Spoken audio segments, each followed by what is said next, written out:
பொதுமக்கள் பூ, புனஸ்காரம், பத்தி, சூடம், எண்ணெய், விளக்கு ஏத்துறது அப்படின்ற சம்பிரதாயங்கள் இருக்குல்ல, அது மாதிரி எல்லா விஷயங்களையுமே பொதுமக்களே, நான் ஏற்கனவே சொன்னேன், மாதாபிதா குரு தெய்வத்துல இது குருவோட கோவில். குருவை கும்பிடுறதுக்கு யாரோட அனுமதியும் தேவையில்லை.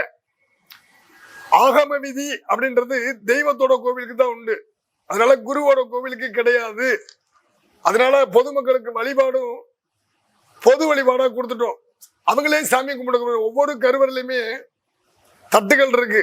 என்ன வேணாலும் பரிமாறி வச்சுக்கலாம். ஸ்வீட் வச்சுக்கலாம், வீட்டுல சாப்பாடு செஞ்சுட்டு வந்து கூட பரிமாறலாம், நீர் விழாவலாம், பத்தி பொருத்தலாம்.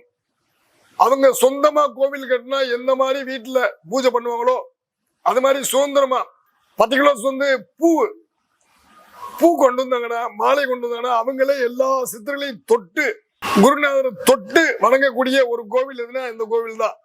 அதனால வந்து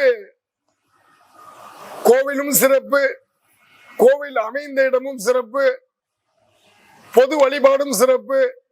தமிழ்நாடு மட்டும் இல்லாது, இந்தியா மட்டும் இல்லாது, உலக நாடுகள்ல இருந்து இந்த 1.5 வருடத்துல சுமார் 25 லட்சம் பேருக்கு மேல வந்து சிறப்பு வழிபாடு பண்ணியிருக்காங்க. எண்ணிலடங்கா கார்கள், எண்ணிலடங்கா மக்கள். இதை விட சிறப்பு என்னன்னா, நிறைய பேத்துக்கு நினைத்தது நடந்திருக்கு. அப்படி நினைத்தது நடந்ததற்காக பல லட்சம் ரூபாயில நிறைய பொருட்கள் வாங்கி கொடுத்திருக்காங்க. மாதாபிதா குரு தெய்வத்துல குருவோட கோவில்னால வாரத்துல வியாழக்கிழமை சிறப்பு வழிபாடு உண்டு. அபிஷேக அலங்காரம். ஒவ்வொரு பிரதி வாரம் வியாழக்கிழமையும் 50 இருந்து 100 பேத்துக்கு அன்னதானம் கொடுக்கப்பட்டு வருகிறது.